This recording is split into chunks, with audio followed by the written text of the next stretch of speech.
Waalaikumsalam warahmatullahi wabarakatuh. Ya, terima kasih. Baik, kita berjumpa kembali di sesi Entrepreneurship and Success Skill. Nah, kita akan melanjutkan diskusi kita dengan membahas ya tema pada hari ini, yaitu seperti yang sudah saya siapkan dalam presentasi, yaitu minimum viable product. Nah, tapi sebelum itu saya akan memberikan ilustrasi sebenarnya apa yang akan kita bahas pada siang hari ini. Ya. Nah, pada sesi sebelumnya, ya, yang dimana rekan-rekan sekalian sudah mencoba mengembangkan pitch deck ya, atau presentasi mengenai ide startup dan produk yang akan dikembangkan. Nah, fase berikutnya untuk kemudian ini dikelola atau di manage ke depan adalah tentu saja masuk fase pengembangan produk. Nah, tentu saja ketika kita memasuki fase pengembangan produk, tentu saja kompleksitasnya makin tinggi ya. Dalam hal ini kompleksitas yang saya maksudkan adalah yang kita pikirkan jadi banyak. Jadi pertama, kalau produk itu kan identik dengan begitu banyaknya fitur yang harus ada di dalam suatu produk tertentu tersebut, ya, gitu. Jadi seolah-olah kita seperti tanda kutip terbebani untuk mengembangkan suatu produk yang sempurna, ya, atau yang lengkap fiturnya, dan harapannya nanti ketika itu dijalankan, itu kemudian atau ditawarkan kepada customer, itu kita mendapat kemampuan bisa mendapatkan customer. Tapi kenyataannya tidak seperti itu ya. Jadi cukup sulit untuk kemudian di awal itu, apalagi ketika kita mengembangkan bisnis di awal, terutama di mengembangkan konsep kewirausahaan atau startup atau dalam bentuk apapun, itu ketika kita langsung berorientasi untuk mengembangkan produk yang full feature, itu akan sulit sekali. Pertama, kompleksitas dari sisi produk fiturnya itu sendiri, ya kan? Kita harus mempertimbangkan banyak aspek. Kebutuhan usernya harus diidentifikasi dengan sangat detail. Dan biasanya yang namanya requirement atau kebutuhan user itu bisa bermacam-macam dari A sampai Z gitu ya. Nah, berikutnya juga adalah nanti dari sisi resources ya. Belum tentu kemampuan tim kita itu untuk membuat produk itu sedemikian rupa ya, bisa langsung mengembangkan produk dengan cepat, sempurna sesuai dengan kebutuhan. Nah, seringkali kita masih bergelut ya, terutama di early startup gitu, itu bergelut dengan sumber daya manusia kita yang belum mumpuni gitu ya, atau belum bisa untuk mengembangkan itu. Meskipun kita punya funding yang sangat besar, tetapi ketika sumber daya manusia kita belum bisa mumpuni, meskipun kita akan meng-hire orang sebanyak apapun, seahli apapun, itu pasti butuh waktu untuk learning, kan gitu. Memahami filosofi produknya, apa yang mau dikembangkan dan lain sebagainya, itu akan sangat sulit sekali untuk dikerjakan secara cepat. Nah, yang kedua adalah tadi waktu ya. Jadi ketika waktu itu muncul, yang terjadi adalah kita harus memikirkan bahwa pengembangan produknya itu katakanlah kalau misalnya kita startup harus mengembangkan produk selama 2 tahun, itu terlalu lama ya.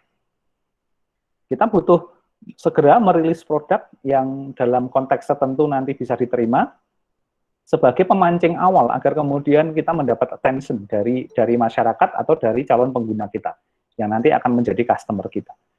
Nah, ini menjadi sangat penting untuk dipahami. Nah, sehingga pada latar belakang itu kita membutuhkan suatu metode ya, di mana metode itu bisa menjembatani ada keperluan untuk kita rilis produk secara cepat sehingga kita bisa segera hadir di tengah-tengah customer, dan juga secara tidak langsung nanti men-trigger agar bisnis kita itu segera tumbuh atau segera berinteraksi atau bertraksi gitu ya, berkontraksi untuk menghasilkan revenue dan kemudian bisa menggulirkan bisnis secara lebih besar.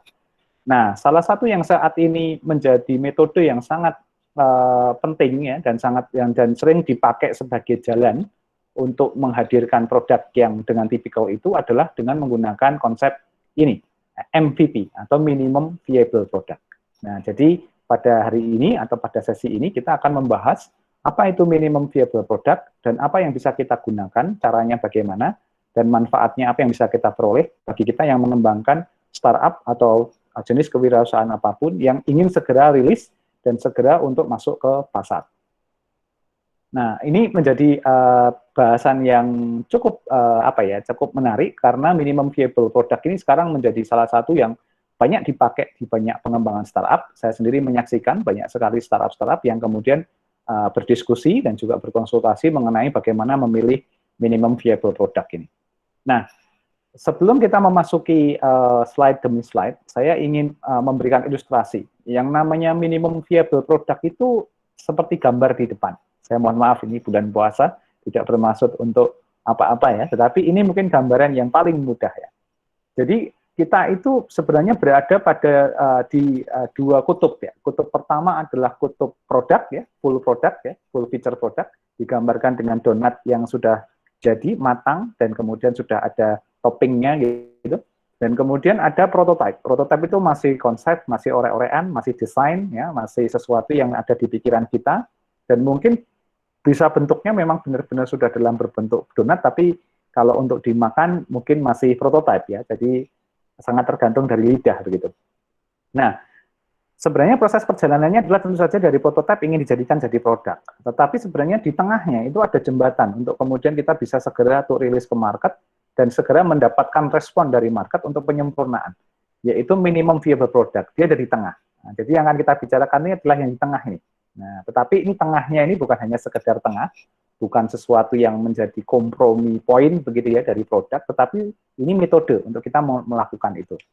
Nah, ini nanti yang akan kita bahas. Nah, berikutnya adalah ketika kita membicarakan minimum viable product, tentu saja pertanyaannya apa itu gitu ya. What is minimum viable product? Nah, minimum viable product itu bisa dimaknai menjadi tiga kata, tiga kalimat inti ya. Nah, pertama minimum. Minimum ini merefleksikan apa? Yang disebut sebagai the most rudimentary barebone foundation of the solution possible. Jadi di sini yang dibahas adalah minimum ini adalah fitur-fitur fundamental dari prototipe produk yang kita punya. Nah, jadi ketika kita memikirkan suatu layanan atau suatu produk sebagai komoditas yang kita jual belikan nantinya ya, kita offer sebagai layanan kita di startup, maka kita harus memikirkan adalah kira-kira layanan basic apa yang bisa kita deliver dari produk itu. Nah, ini semacam itu. Nah, jadi di sisi ini kita diminta untuk berpikir minimalis. Minimalis dalam artian strategi ya, bukan minimalis dalam artian seadanya, bukan. Tapi strategi. Nah, yang kita pikir adalah bagaimana kita bisa mengidentifikasi bahwa produk kita itu akan bisa dinikmati oleh customer dan berguna dengan minimum foundation solution atau fitur-fitur fundamentalnya. Jadi semacam itu. Nah, ini menjadi penting gitu ya. Seperti ilustrasinya seperti orang. Orang itu bisa hidup dengan minimum facility seperti apa? Ya mungkin sandang, pangan, papan. Misalnya semacam itu ya. Jadi tidak perlu yang lain lagi. Nah, atau misalnya kita butuh kebutuhan primernya saja. Jadi itu namanya minimum. Jadi semacam itu. Nah, yang kedua adalah viable. Viable ini adalah sufficient enough for early adopter. Jadi viable ini adalah suatu level di mana fitur yang fundamental tadi itu bisa diterima oleh customer, oleh user ketika dia state-nya masih early adopters atau orang yang baru kenal produk kalian. Jadi target kalian adalah, target produk startup kalian adalah bukan lagi orang-orang yang sudah well informed atau punya pengetahuan lebih tentang dunia teknologi misalnya. Tapi orang-orang yang mungkin tidak pernah kenal dengan kita, tidak pernah kenal dengan teknologi. Nah, tapi begitu nanti kita sodori dengan prototipe produk kita atau dengan MVP kita, dia bisa nerima. Nah, ini yang menjadi menarik. Nah, karena apa bisa begitu? Karena memang orang-orang yang early adopter ini adalah orang-orang yang lebih mudah untuk menerima, dan juga memberikan feedback secara langsung dari progres produk yang kita punya. Nah, berikutnya adalah produk itu sesuatu sendiri. Ya, produk sendiri ya sesuatu yang sifatnya tangible, yang customer bisa rasakan dan bisa sentuh. Nah, kombinasi inilah yang sebenarnya kemudian mendefinisikan apa itu minimum viable product. Nah, dari sini mungkin rekan-rekan semua sudah mulai kebayang apa yang akan kita bahas ya. Jadi kita akan mencoba memformulasikan, misalnya produk dari startup kita yang kemarin kita presentasikan, itu representasi MVP-nya seperti apa. Jadi semacam itu. Nah, hari ini akan saya guide bagaimana membuat itu, bagaimana merealisasikan itu, sehingga ini akan menjadi jalan pintu masuk pertama untuk pengembangan produk yang cepat, reliable, tapi orientasinya itu sejalan dengan orientasi atau perspektif dari customer. Nah, jadi ini juga nanti untuk meminimalisir resiko ya, ketika kita memikirkan produk yang mewah, yang sangat wah, tapi ternyata begitu keluar ke pasaran, ya, tidak diterima dengan baik. Akhirnya bisnis kita atau produk kita tidak bisa berjalan dengan baik, dan tanda kutip ya tidak bisa diperjualbelikan dan akhirnya ujung-ujungnya adalah kita harus shutdown dari bisnis kita. Nah, dari survei terakhir, dari beberapa literatur, dari startup-startup yang melunching produk, misalnya dari 10 startup, yang tanpa memperhatikan MVP, itu 8 di antaranya itu fail. Ya. Jadi, begitu dikembangkan dengan teknologi yang sangat bagus, tapi begitu masuk ke market, customer-nya seperti diam, begitu ya, tidak ada reaksi, tidak paham, dan seterusnya. Nah, ini yang harus diperhatikan agar kemudian kita bisa mengetahui bagaimana kita merespon agar kemudian ide pengembangan produk kita itu menjadi berjalan dengan baik. Nah, sebenarnya dalam konteks pengembangan produk kita ada beberapa cara ya. Jadi tidak hanya MVP, tapi juga ada yang dikenal dengan proof of concept ya. Kemudian ada prototype dan ada MVP sendiri. Nah, 3 bentuk pengembangan produk ini punya ciri khas masing-masing atau punya kekhasan masing-masing. Ya, kita bisa lihat dari sini perbedaannya. Jadi yang pertama dari sisi tujuan atau goals-nya. Kalau kita bicara proof of concept, maka sebenarnya kita hanya ingin bertujuan mereduksi resiko teknologi dari fitur-fitur yang spesifik. Jadi semacam itu. Jadi ini semacam kalau bahasa saya test on the waters gitu ya. Apakah konsepnya jalan apa tidak. Tapi kalau prototype, ini adalah kita mencoba untuk mendukung pengembangan keputusan dan mengurangi resiko. Jadi dibuat jadi prototype ya, jadi semacam itu. Agar dengan prototype itu kalau sudah diverifikasi, maka nanti dikembangkan jadi produk jadi lebih mudah. Dengan tujuan tadi, tujuannya jadi lebih jelas dan jumlah kesalahan pengembangan sistemnya menjadi berkurang. Tapi kalau MVP itu agak berbeda karena dari awal kita langsung membuka lebar telinga kita untuk mendengarkan apa yang dipikirkan oleh customer dan kemudian menggunakan itu untuk mengembangkan produk. Jadi perbedaannya di situ secara tujuan ya.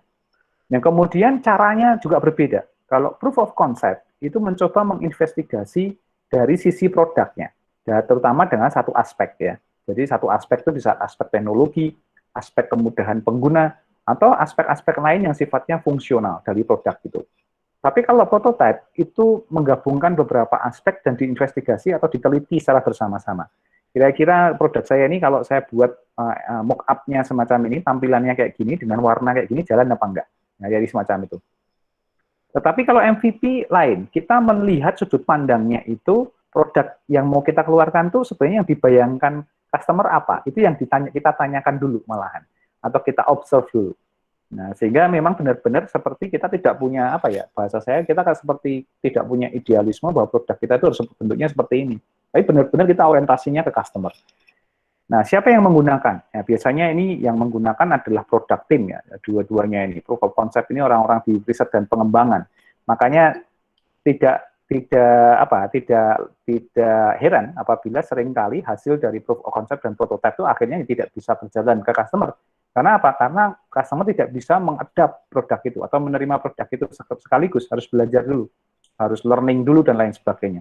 Nah, MVP beda, ini langsung early adopters ya, jadi semacam itu.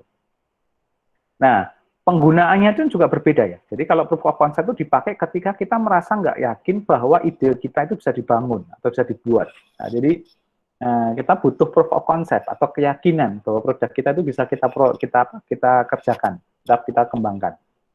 Tapi kalau di sini di prototype, ketika kita tidak yakin bahwa ide kita itu bisa jalan, bisa diterima oleh market dan seterusnya. Jadi harus di prototyping. Nah, tetapi kalau di MVP, pendekatannya adalah memang product market fit. Jadi market itu butuhnya apa? Itu yang dikerjakan. Jadi semacam itu. Nah, ini menjadi pembeda ya. Jadi landscape caranya ini pun berbeda. Jadi teman-teman juga harus memahami bahwa dari sini sudah kelihatan dari sisi proof of concept, prototype MVP itu sudah berbeda secara konseptual. Nah, sebenarnya tidak salah ya, masing-masing startup punya style sendiri-sendiri, sehingga pendekatan yang mau diambil juga berbeda-beda, itu juga nggak masalah. Tetapi yang diperhitungkan tadi, startup itu ingat ya, kita resource-nya terbatas, funding kita juga harus hemat, efisien, dan lain sebagainya. Sehingga yang harus kita pikirkan benar adalah bagaimana kemudian kita memprovide cara yang sangat cepat ya untuk itu.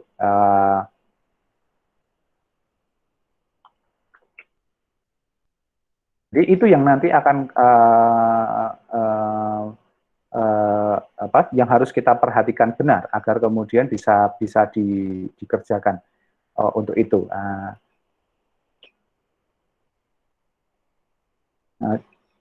Sehingga ketika kita memutuskan untuk mengambil strategi yang mana, itu memang disesuaikan dengan bisnis plan kita. Nah, saya sih sebenarnya lebih cenderung ya, kalau misalnya di area misalnya research and development di lab research semacam itu, mungkin masih oke lah kita menggunakan proof of concept atau prototype ya, karena memang kita long term research begitu ya. Tapi ketika kita di startup yang harus segera responsif dan cepat, maka yang terjadi adalah MVP ini menjadi salah satu yang potensial dan lebih promising.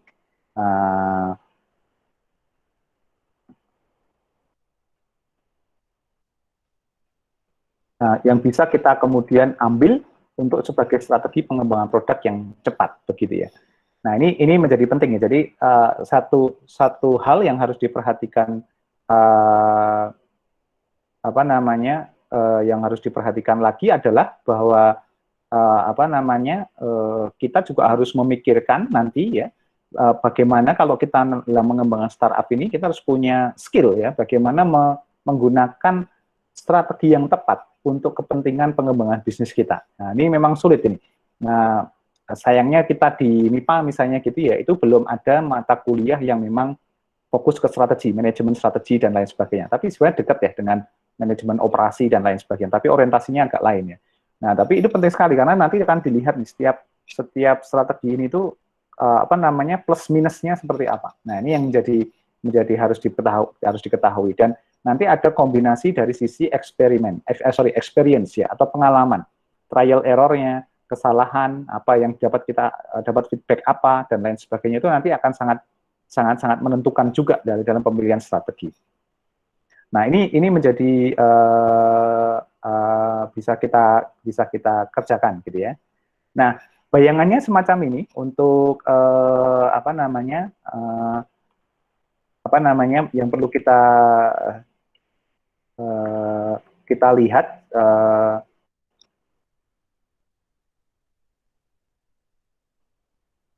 coba kita renungkan sebentar gambar ini seperti apa. Nah, mungkin kalau nanti masing-masing pasti punya versi ya bagaimana melihat gambar ini. Nah, jadi di sini kita bisa lihat bahwa MVP yang dimaksud itu bukan seperti ini, bukan yang di atas. Yang di atas ini tujuan kita adalah membuat mobil. Tapi step kita adalah kita buat dulu bannya, kemudian kita hubungkan kedua ban, baru kemudian kita buat tempatnya, dan barulah jadi mobil. Nah, ini lebih ke development ya, produk jangka panjang, yang agak nanti yang membuat ini jadi kesulitan. Tapi kalau di MVP ini kita melakukan semacam memancing ya, apa sih yang dibutuhkan oleh si pengguna itu, apakah skateboard gitu ya, apakah kemudian skateboard dengan handling gitu ya, ataukah dengan sepeda atau dengan sepeda motor atau mobil. Nah, nanti akan muncul fitnya. Jadi ini yang menjadi menjadi salah satu tantangan berharganya ketika kita mengembangkan MVP ini. Jadi semacam itu. Nah, kemudian berikutnya juga tidak seperti ini. Jadi ketika kita misalnya melakukan penelitian atau mengembangkan suatu algoritma tertentu untuk menyelesaikan permasalahan spesifik, itu juga kemudian tidak menggunakan MVP itu dengan langsung mengembangkan teknik algoritma yang sangat dalam. Ya, ini oke lah untuk riset ya, mungkin riset tesis atau PhD gitu, is oke ya. Tapi kalau dalam konteks kita melakukan MVP, maka yang dilakukan adalah seperti yang di bawah ini. Kita langsung triggering dengan beberapa opsi-opsi yang lebih realistis, yang itu bisa diterima oleh early adopters. Jadi semacam itu. Nah, ini konsepnya. MVP ini sebenarnya menggabungkan, mencari intersection antara produk yang sifatnya minimum, yang kemudian kita sebut sebagai ini, ilustrasinya sebagai crappy product, dan crappy product itu ketika tidak ada user yang mau menggunakan, gitu ya. Jadi gitu. Kemudian kalau viable ini produk yang bisa dibangun oleh kompetitor kita yang mungkin punya kekuatan finansial yang luar biasa. Nah, gitu. Jadi mungkin ini ada mobil lokal gitu ya, ini ada mobil kelasnya BMW, nah kita gabungkan gitu ya. Jadi gitu, kita di tengahnya apa gitu. Nah, dari sini nanti akan muncul antara intersection antara minimum dan viable yang isinya adalah good product yang bisa kita bangun ya oleh startup gitu.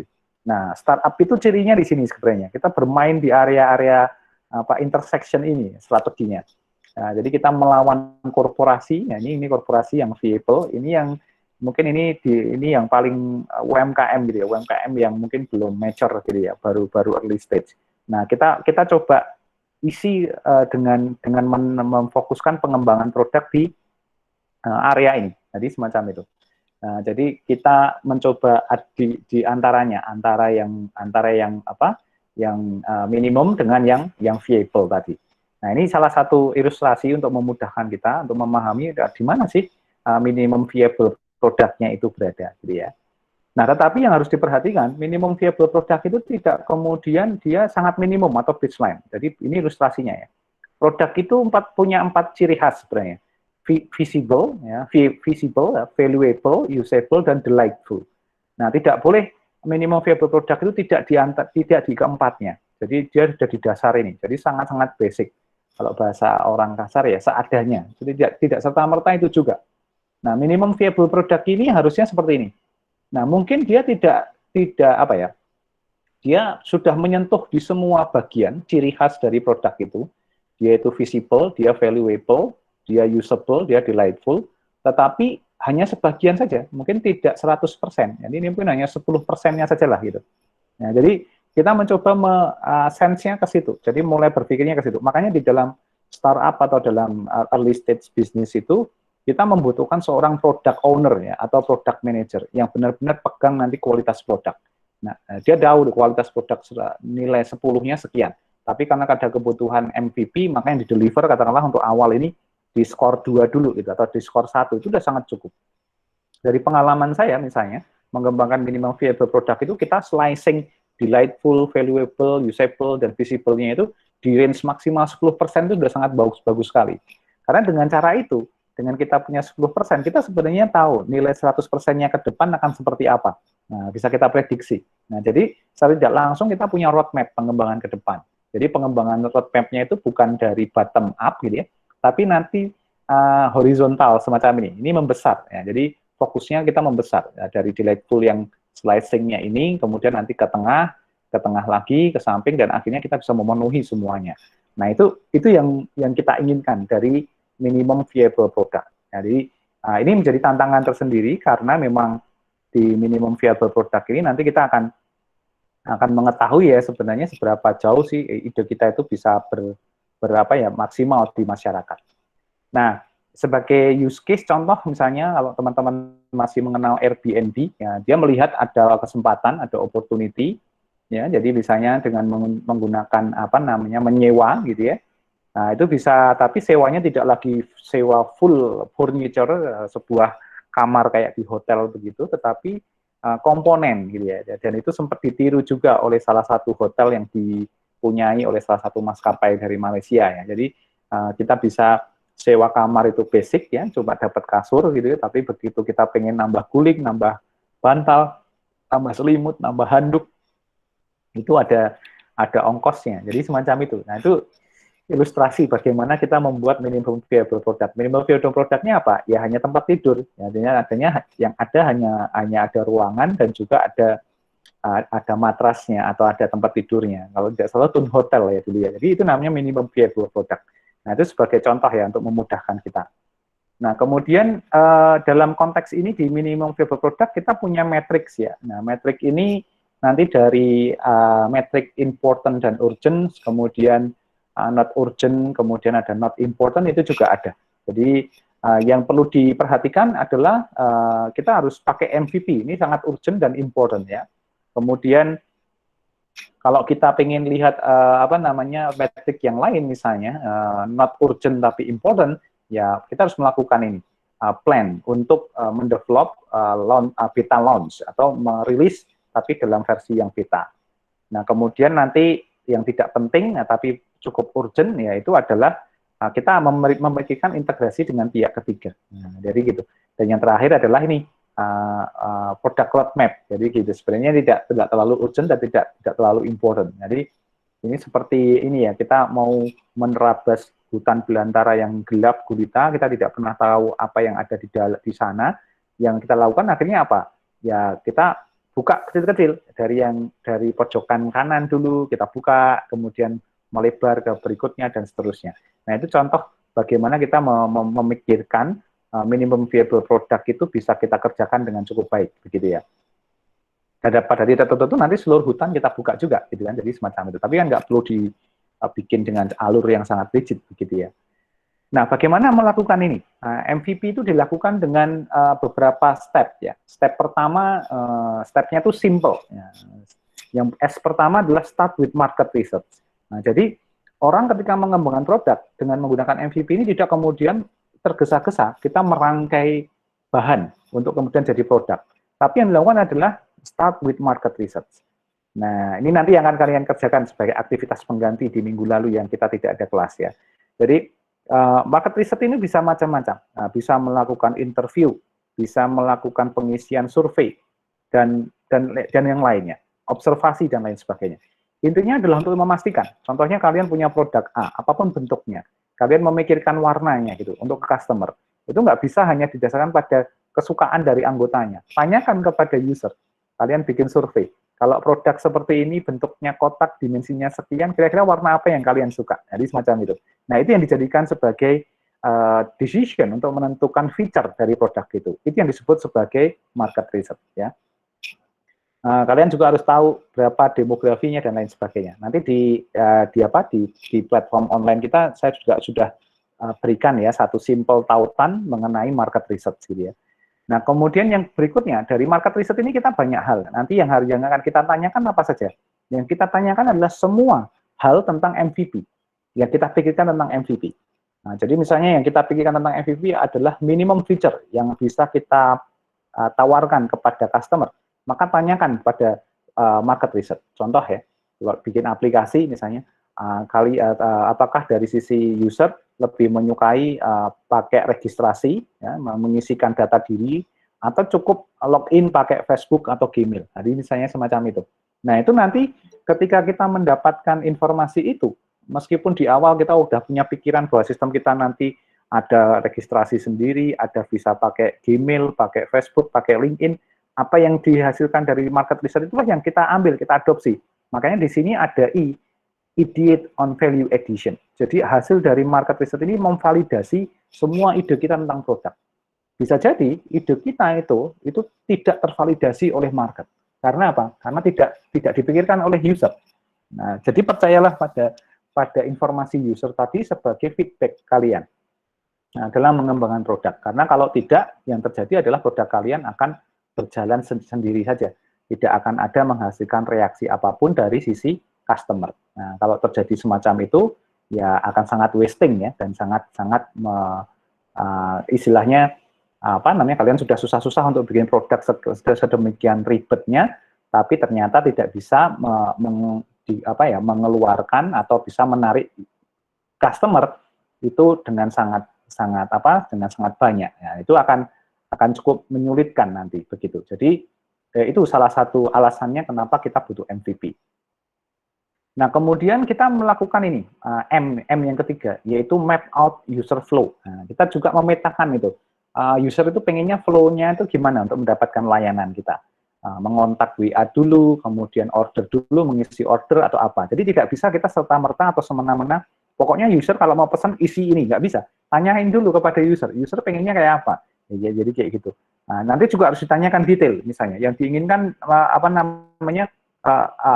di survei itu misalnya atau di form form online untuk pemesanan barang misalnya itu lebih suka mengisikan nomor dulu atau milih barang dulu baru data diri atau sebaliknya. Nah, itu juga menjadi tantangan ya di situ. Jadi cukup ribet. Nah, ini sebenarnya yang megang ini nanti kalau di dalam startup itu ada namanya istilah product manager atau product owner ya. Nah, kemudian kita masuk ke P. Ini adalah prioritize MVP feature. Nah, di sini kita harus memikirkan bahwa dari fitur-fitur yang ada itu, dari fitur-fitur MVP itu, mana yang kita prioritisasi untuk kita eksekusi sebagai produk, gitu ya. Jadi gitu. Jadi tidak semua juga nanti akan kita gunakan. Ini agar kita berpikirnya micro ya. Jadi micro produk dulu. Jadi nggak ingin menghasilkan sesuatu yang sangat terlalu berlebihan ya, sehingga effortnya habis.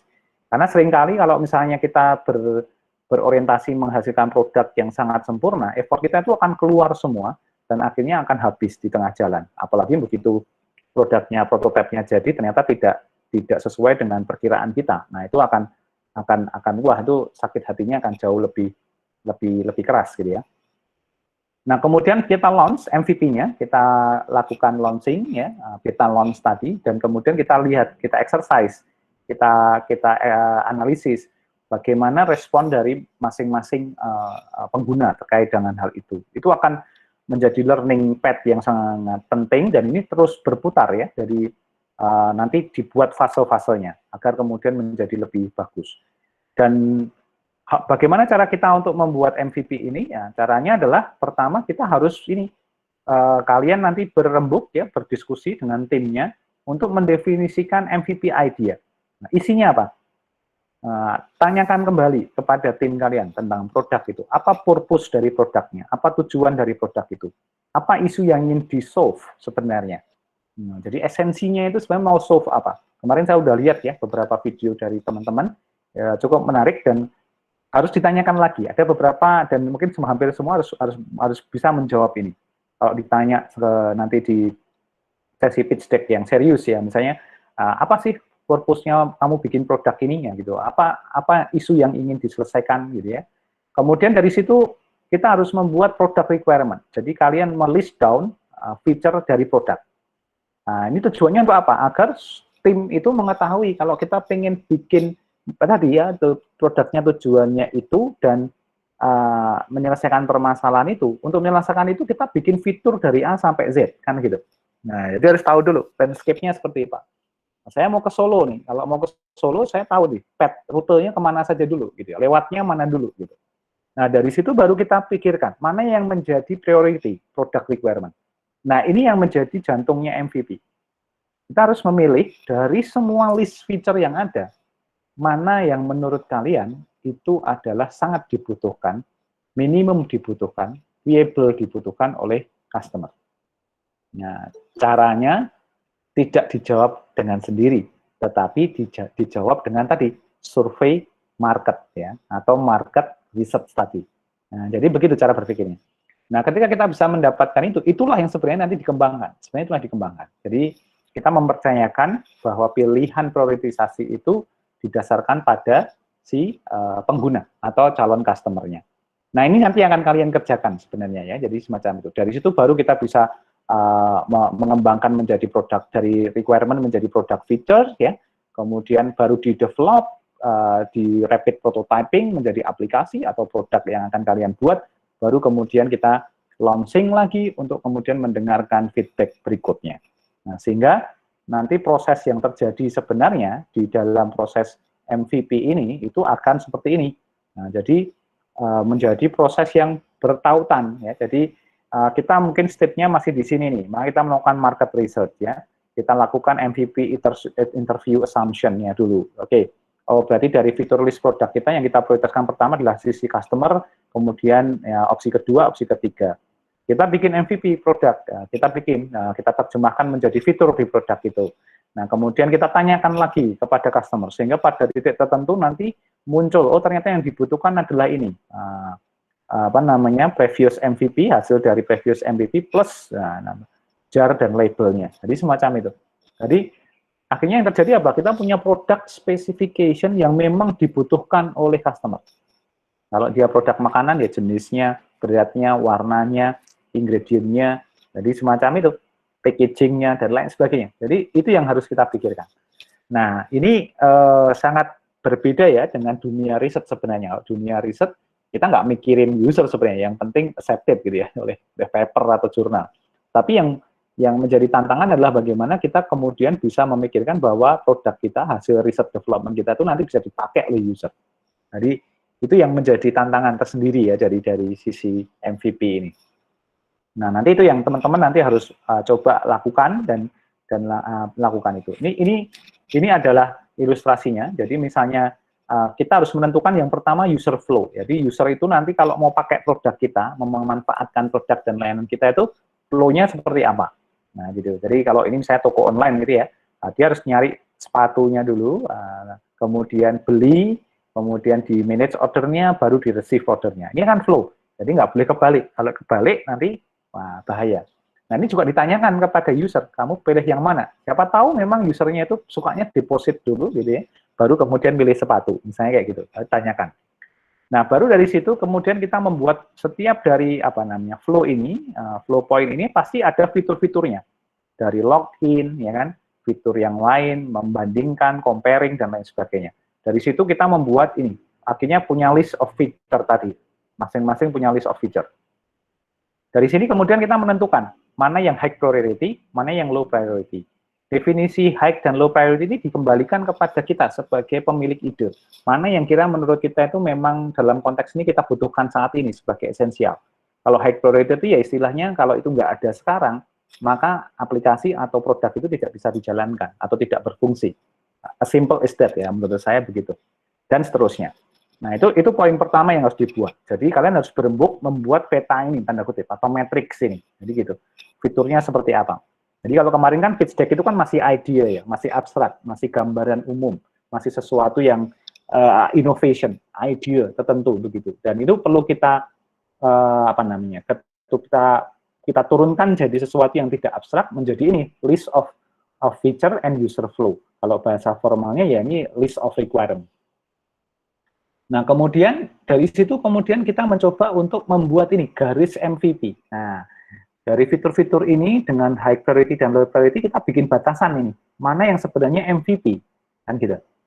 Nah, untuk mengetahui mana itu MVP sebenarnya, untuk mendapatkan garis ini, kalian harus melakukan market research. Nah, market research yang dilakukan apa? Paling gampang adalah dengan menggunakan survei, ya, gitu ya. Dengan survei, kalian sebarkan survei kepada target marketnya, calon target market nantinya, gitu ya, tanyakan gitu ya. Jadi kalian harus bergerilya, harus menyebarkan itu ke banyak orang sebenarnya semacam itu. Nah sehingga nanti hasilnya adalah kalian akan terverifikasi, oh ternyata yang dibutuhkan oleh user saya adalah di order ini dua fitur awal, manage order yang ini. Jadi gitu. Jadi pertanyaannya pasti akan terkait dengan semua fitur yang kita identifikasi. Nah, bisa juga dengan teknik yang lain. Dari situ nanti kita lakukan analisis lain. Jadi analisis lainnya adalah kita melis ya. Ada dua bagian. Bagian pertama ini sebenarnya menjelaskan lebih teknis ya, lebih detail tentang gambar yang sebelumnya, yang apa dua lingkaran beririsan ya. Yang pertama adalah apa saja karakteristik dari produk yang dianggap tidak sukses atau minimum tadi, yang jelek tadi. Tadi semacam itu. Dan ini yang viable product yang bisa diterima oleh market. Nah, ini kita bandingkan dan kemudian kita mengecek ininya tadi. Fitur-fitur kita yang sudah teridentifikasi ini sudah sesuai dengan yang di tengah ini belum? Di intersection ini apa belum? Nah, ini untuk melakukan double check agar kemudian ambiguitas dari customer atau user itu bisa dihindari, ya kayak gitu. Nah, dari situ nanti kemudian dikembangkan menjadi canvas model, ya, canvas model atau bisnis canvas model. Nah, bisnis canvas model ini kita memetakan landscape bisnis kita atau kita mulai menyusun fondasi-fondasi bisnis kita. Jadi kalau di startup atau bikin organisasi kewirausahaan atau perusahaan itu tidak bisa serta-merta hanya mengandalkan produk yang dijual ya. Kita harus mikirin yang lain gitu, Pak. Banyak hal. Minimal ada berapa nih? 1, 2, 3, 4, 5, 6, 7, 8, 9 komponen.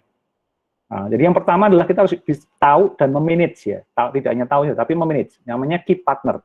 Key partnernya adalah pihak-pihak kita yang akan menjadi orang yang mau membantu kita mengembangkan bisnis.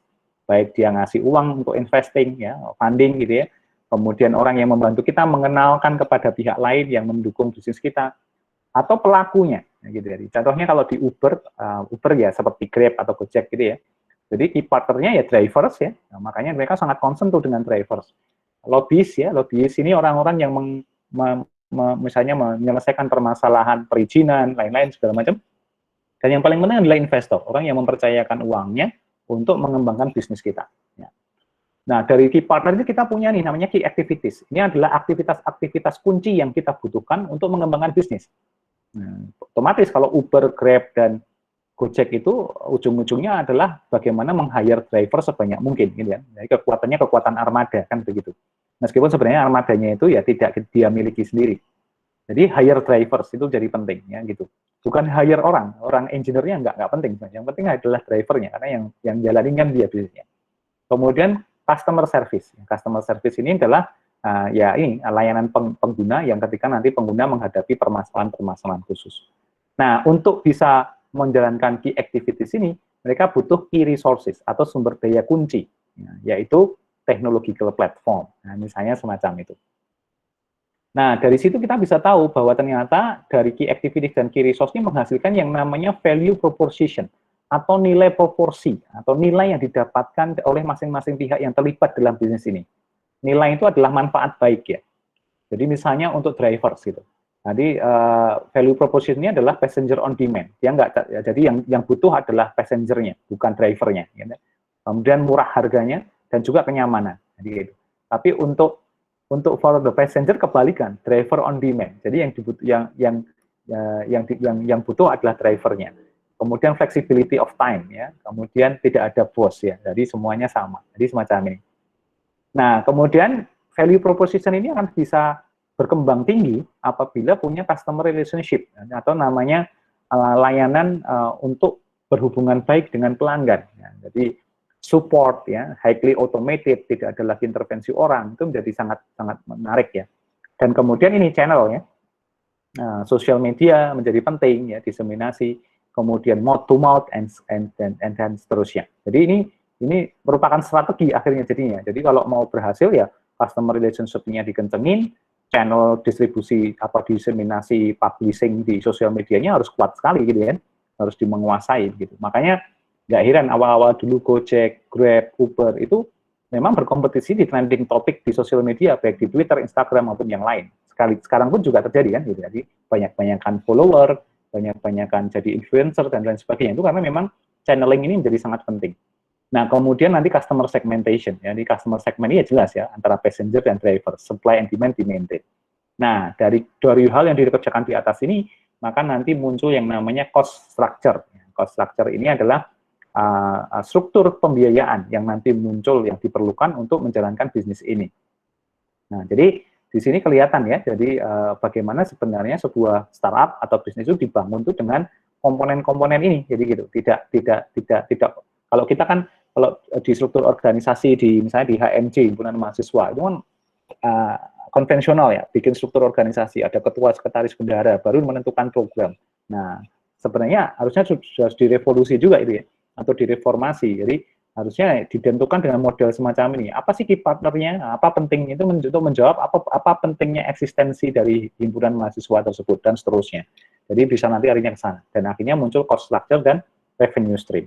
Kalau saya ada pada posisi yang bisa mendrive hal itu, saya pengen banget itu di MIPA itu diubah ya pola manajemen himanya ya. Jadi tidak lagi model yang konvensional semacam ini, habis dibuat dengan model startup style gitu ya, sehingga nanti muncul inovasi-inovasi tertentu. Misalnya hima itu tidak lagi dikasih budget anggaran, tetapi kamu punya ide apa, bikin proposal yang bagus, kita biayai berapapun dia punya, dan itu harus pengembangan dan inovasi dari tahun-tahun berikutnya. Nah, dari sebelumnya, jadi semacam itu.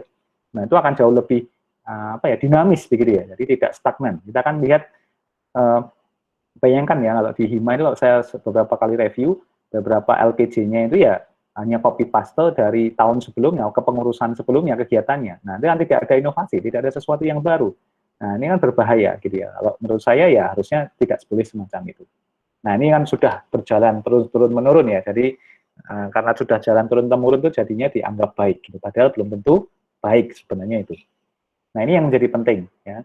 Nah, ini yang jauh lebih lengkap lagi, ada versi yang lebih berat. Ini adalah versi yang dipakai di bisnis canvas model namanya. Kalau ini di eksperimen canvas ya, ini jauh lebih detail karena nanti kita harus mengetahui apa customer segmentation kita, apa yang didapatkan oleh customer yaitu sebagai value proposition-nya, bagaimana kalian mengengage atau mendapatkan customer dengan channel-nya, dan kemudian bagaimana membuat customer itu jatuh cinta dengan solusi atau produk kita.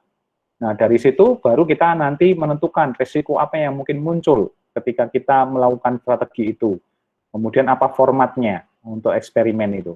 Dan baru kemudian kita bikin workflow, metriknya, sukses kriterianya seperti apa, mengukur resultnya seperti apa, dan kita harus memahami learning dan insight. Apa dari proses itu apa yang bisa membuat perusahaan atau organisasi kita itu belajar dari kesuksesan maupun kegagalan yang ada. Dan baru kemudian kita melakukan next step. Nah, ini tentu saja ini jauh lebih kompleks ya. Dan biasanya ini yang digunakan setelah kita punya ini, business canvas model. Jadi basically-nya ada di situ. Nah, untuk itu, saya mungkin di hari ini tidak akan memakai full ya sesi kuliah kita selama 2 SKS ini, tetapi saya ingin hanya mengambil 1 jam di awal. Setelahnya saya persilahkan teman-teman breakout room sendiri-sendiri secara mandiri dengan kelompoknya. Coba sekarang teman-teman saya minta nanti dengan berdasarkan video pitch deck yang sudah dikumpulkan, karena nanti akan saya lihat relasinya dengan ide pitch deck yang disampaikan, lakukan identifikasi minimum viable product feature yang kalian akan bangun, dan kemudian akan tanyakan kepada customer ya. Kemudian silahkan bikin survei tool ya terhadap targeted user ya, pakai Google Form boleh, atau pakai survei-survei yang lain boleh. Dan kemudian saya kasih waktu seminggu ke depan, sampai sebelum pertemuan minggu depan. Untuk kemudian kalian melakukan survei sebanyak mungkin, tapi saya berikan batasan minimal, satu kelompok minimal 10 responden ya. Tapi sebenarnya kalau secara statistik harusnya 30 ya. Tapi karena seminggu mungkin let's see 10 deh gitu ya.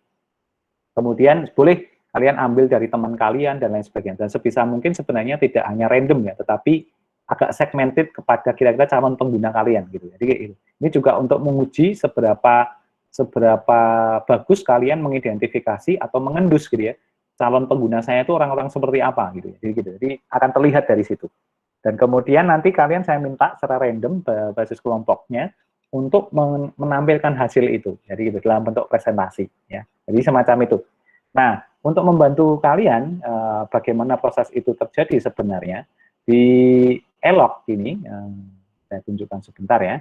Ini sebenarnya kita juga sudah menyiapkan, ada satu contoh, ini contoh real, ini ada satu alumni di lab saya yang kemudian sekarang lagi melakukan MVP, ya, dia bekerja dengan timnya, sedang menyiapkan suatu pengembangan aplikasi atau inovasi tentang model aplikasi untuk panic button untuk manggil ambulan ketika emergency gitu ya. Nah, coba dilihat ini, dia bikin survei semacam ini saja, simple, tidak ada nama, yang penting ada range usia, demografi ya, pekerjaannya, kotanya, dan ini kemudian ini pertanyaan-pertanyaannya ini kalau nanti silahkan boleh dijawab juga boleh ya, karena dia juga butuh orang untuk mengisi, tapi coba diamati bahwa ini juga tidak hanya urutan pertanyaan random, tetapi pertanyaan yang memang didesain. Jadi memesan ambulan, kemudian bagaimana kesulitannya, kemudian apa yang harus caranya bagaimana, ini akan menunjukkan sekuen ya, kemudian kebutuhannya apa dan seterusnya. Nah ini digunakan untuk memperlihatkan bagaimana MVP itu dijalankan. Nah nanti dari hasil survei semacam inilah yang nanti digunakan sebagai dasar untuk mengembangkan produk yang ke arah ke customer tadi. Nah, nanti silakan ini bisa dipakai sebagai salah satu contoh ya, dan nanti bisa dikombin dengan beberapa contoh lain yang menurut saya bisa dilihat nanti ke depan ya. Nah, saya harap nanti bisa diselesaikan dalam kurun waktu 1 minggu ini, gitu ya, dan kemudian bikin recap-nya dan kemudian kita lihat. Nah, nanti tapi tolong jangan hanya mempresentasikan hasil, tetapi juga disampaikan istilahnya itu bagaimana cara proses kalian untuk mengembangkan itu, sehingga kemudian muncul survei dan MVP tersebut. Nah, kira-kira begitu. Nah, apakah ada pertanyaan terkait dengan materi dan juga aktivitas